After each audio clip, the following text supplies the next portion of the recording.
డబ్బులు ఇచ్చావా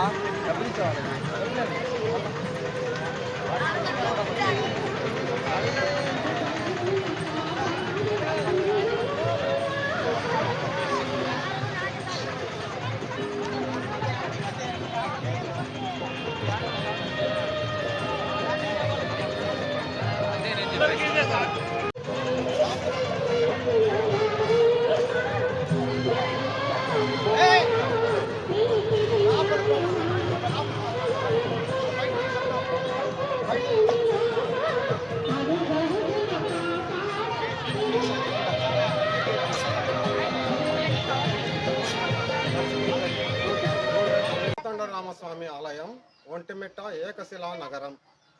శ్రీరామనవమి బ్రహ్మోత్సవాలు. శ్రీరామనవమి పండుగ సందర్భంగా శ్రీరామచంద్రమూర్తిని దర్శించుకోవడానికి వేల సంఖ్యలో భక్తులు పాల్గొనడం జరిగింది. అలాగే ఈ వీడియో 75% అయిపోయిన తర్వాత శిల్పాలు చాలా అద్భుతంగా చూపించడం జరిగింది. ఆ శిల్పాల గురించి కూడా ఆ చరిత్ర గురించి కూడా నేను ఈ వీడియో ద్వారా చెప్తాను. ఒక లైక్ అయితే ఇవ్వండి. వీడియో నచ్చితే సబ్స్క్రైబ్ చేసుకోండి ఫ్రెండ్స్. వెళ్ళిపోదామా? శ్రీరామనవమి సందర్భంగా ఒంటిమిట్టలో ఏకశిలా నగరమైనటువంటి ఒంటిమిట్టలో అధిక సంఖ్యలో భక్తులు పాల్గొనడం జరిగింది. అలాగే దర్శనానికి బయలుదేరదాం. కోదండ రామాలయం ఆంధ్రప్రదేశ్ రాష్ట్రంలో కడప జిల్లాకు చెందిన ఒంటిమిట్టలోని ప్రాచీన హిందూ దేవాలయం. ఇక్కడ మూలమూర్తులు కోదండరాముడు, సీతాదేవి, లక్ష్మణస్వామి. కడప నుంచి రాజంపేటకు వెళ్ళే మార్గంలో 27 కిలోమీటర్ల దూరంలో ఒంటిమిట్ట ఉంది. సీత, రాముడు, లక్ష్మణుడు విగ్రహాలను ఏకశిలాలో ఉన్నందువలన ఈ క్షేత్రము ఏకశిలా నగరం అని ప్రసిద్ధి చెందినది. నవ్యాంధ్ర ఏర్పడిన తర్వాత ఈ ఆలయం ఉన్న ఒంటిమిట్టను ఆంధ్రప్రదాచలం అని పేరుగాంచింది. ఆంధ్రప్రదేశ్ రాష్ట్ర ప్రభుత్వం శ్రీరామనవమి రోజున ఈ ఆలయంలో అధికారికంగా ప్రత్యేక కార్యక్రమాలు నిర్వహిస్తారు. శ్రీరామచంద్రమూర్తి 14 సంవత్సరాలు వనవాసం చేస్తున్న సమయంలో ఏకశిలా నగరం అయినటువంటి ఒంటిమిట్టను కూడా సందర్శించి చాలా రోజులు ఈ ఒంటిమిట్టలోనే గడిపారని చాలా శాస్త్రాలు చెబుతున్నాయి. శ్రీరామచంద్రమూర్తి పాదం మోపిన ఈ స్థలం మహాపవిత్రమైనది.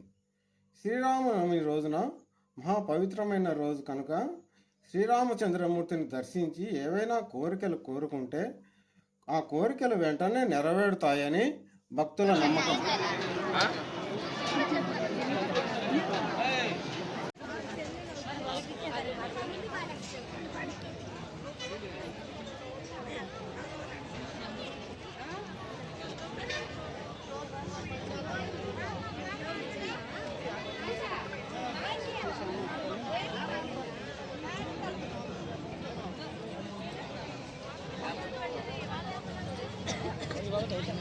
వీళ్ళు గుర్తుకుంటూ పోతున్నారు, వాళ్ళు గుర్తుకుంటూ పోతున్నారు.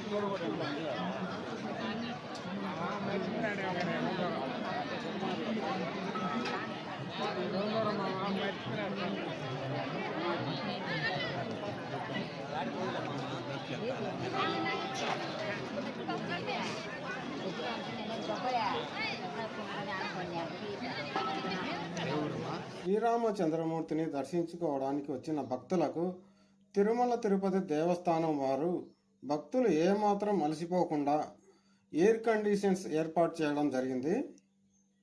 అంతేకాకుండా మార్గ మధ్యలో వాటర్ బాటిల్స్, మజ్జిగ ప్యాకెట్లు ఇస్తున్నారు. ఈ ఏర్పాట్లు చాలా బాగున్నాయని భక్తులు అంటున్నారు.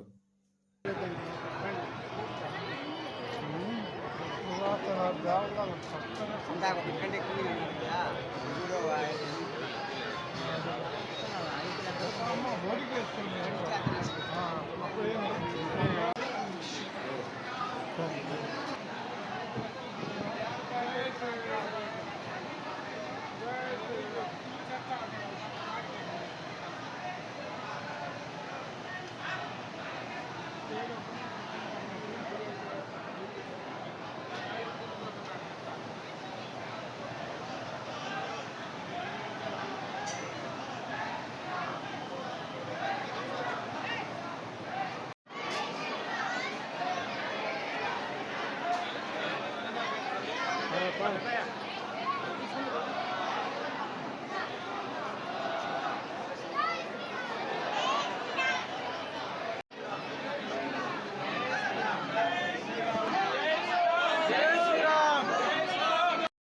శ్రీరామచంద్రమూర్తిని దర్శించుకోండి. జై శ్రీరామ్, జై శ్రీరామ్, జై శ్రీరామ్.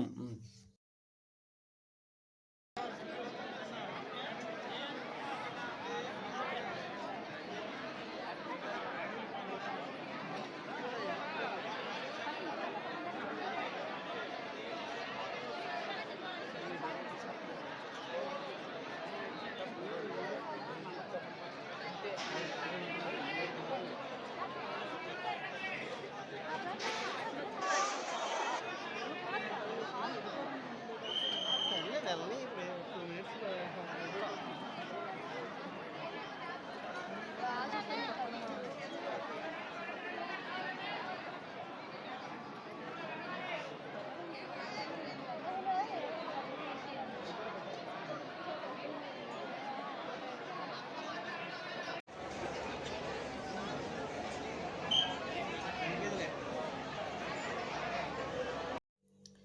ఈ ఆలయంలోని ప్రధాన విగ్రహం యొక్క ఒకే శిలలో రాముడు, సీత, లక్ష్మణుడు విగ్రహాలు చెక్కబడ్డాయి.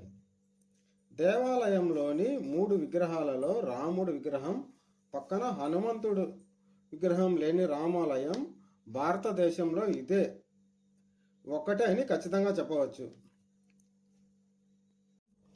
శ్రీరామ హనుమంతుల కలయిక ముందే ఒంటిమిట్టలో సీతారామ లక్ష్మణుల ఏకశిలా విగ్రహం ప్రతిష్ఠించారు.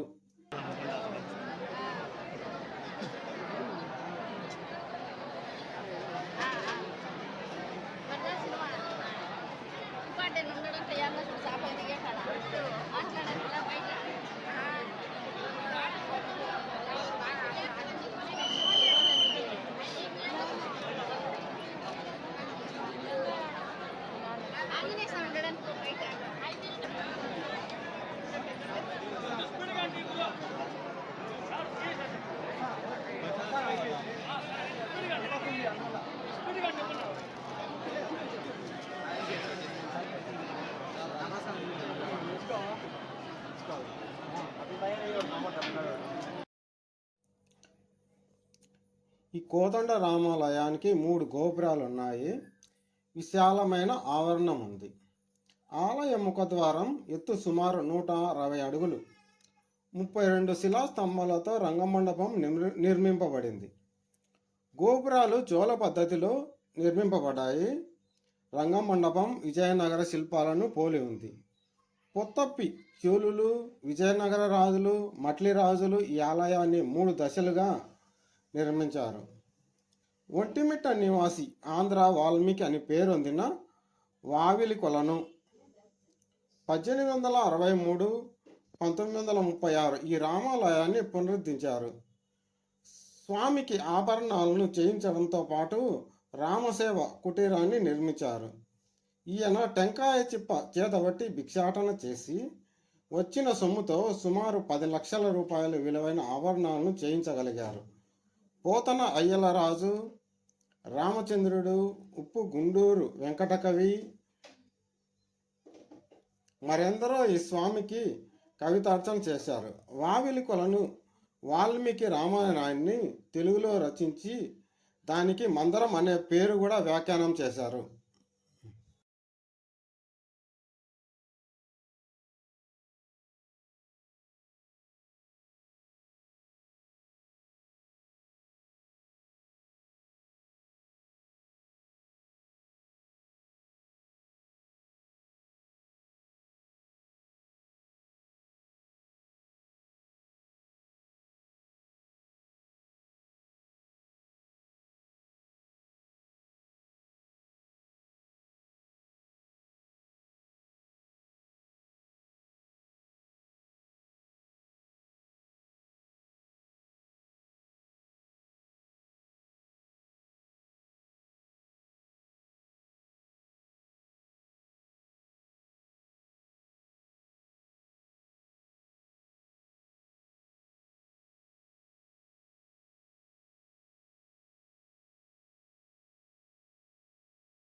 తిరుమల తిరుపతి దేవస్థానం వారి ఆధ్వర్యంలో పానకం వడపప్పు కార్యక్రమం ఎక్కడ చూసినా కనిపిస్తుంది ఒటిమిట్టలో.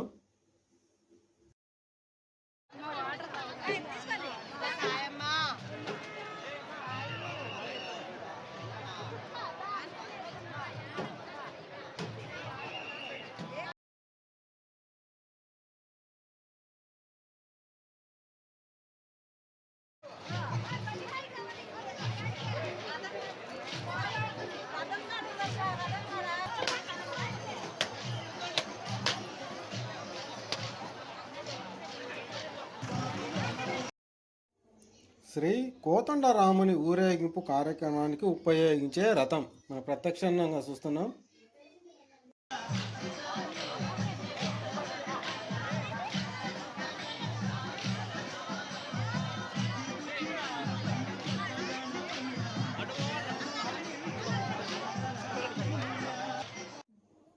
తెలుగువారు అమితంగా ఇష్టపడే మందార మకరందం లాంటి సహజ సరళ కవి బొమ్మెర పోతన జన్మస్థలాన్ని గురించి ఆయన రచించిన భాగవతాన్ని అంకితం ఇచ్చింది మాత్రం కోదండరామునికే. ఈ సహజ కవి విగ్రహాన్ని ప్రత్యక్షంగా చూస్తున్నాం.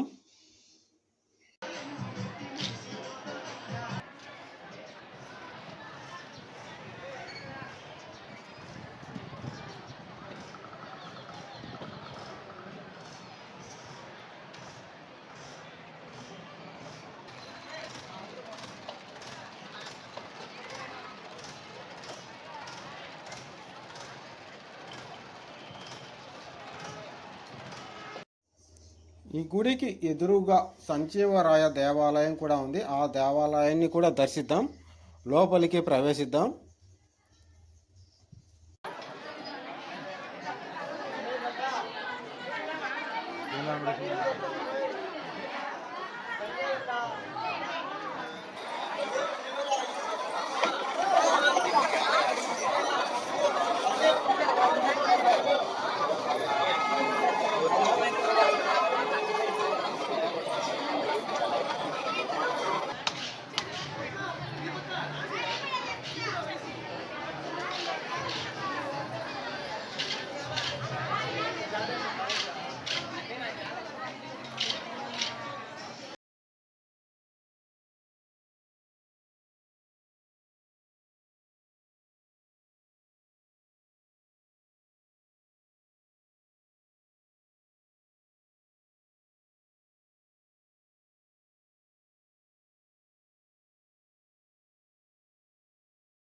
విజయనగర రాజులు నిర్మాణ శైలిలో అద్భుతమైన శిల్పాలతో 16వ శతాబ్దానికి చెందిన కళాత్మక గోపురాలు, అత్యంత అద్భుతమైన శిల్పాలు ఉన్నాయి.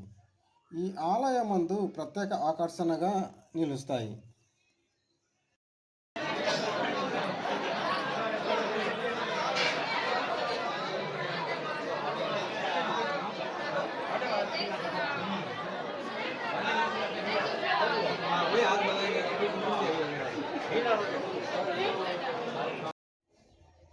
గోపుర శిల్ప నిర్మాణం చోళ శిల్ప సాంప్రదాయంలో అత్యంత అద్భుతంగా ఉంటుంది.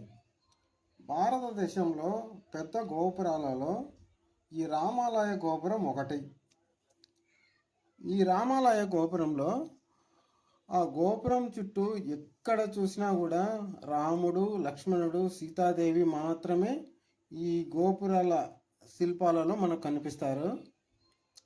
ఈ శిల్పాల గురించి చెప్తే చాలా అద్భుతంగా ఉన్నాయి శిల్పాలు. అసలు ఆ శిల్పుల ఏకాగ్రతకు హ్యాట్స్ ఆఫ్ అని చెప్పచ్చు.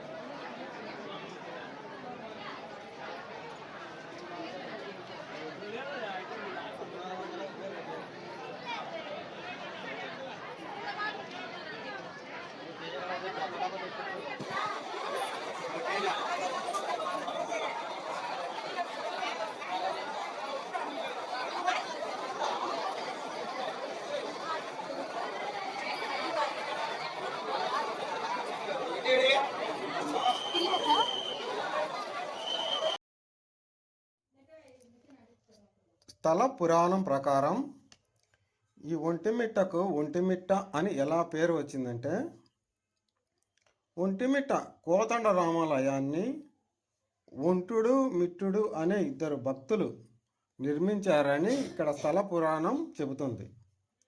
విజయనగర సామ్రాజ్య కాలంలో సామంతరాజు అయినటువంటి కంపరాయల కాలంలో వీరు ఈ ఆలయాన్ని నిర్మాణం చేపట్టినట్లు తెలుస్తుంది. ఇది ఏకశిలపై నిర్మించిన శిల్ప సంపదతో కూడిన అరుదైన ఆలయం. అద్భుత శిల్పులు చెక్కిన అద్భుత శిల్పకళా నైపుణ్యం. ఇక్కడ ఏ శిల్పాలు చూసినా ఒక అద్భుతం. ఒక శిల్పాన్ని మనం చూస్తే అక్కడే చూస్తూ ఉండిపోవాలనే అంత అద్భుతమైన కళ.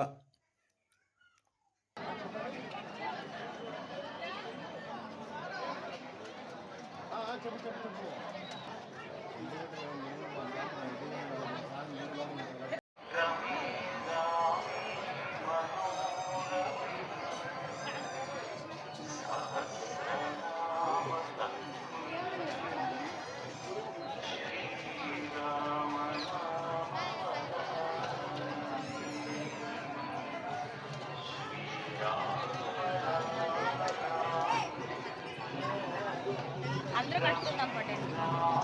ఏరియా ఇల్లు చెప్తాం.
చెప్తా ఫోన్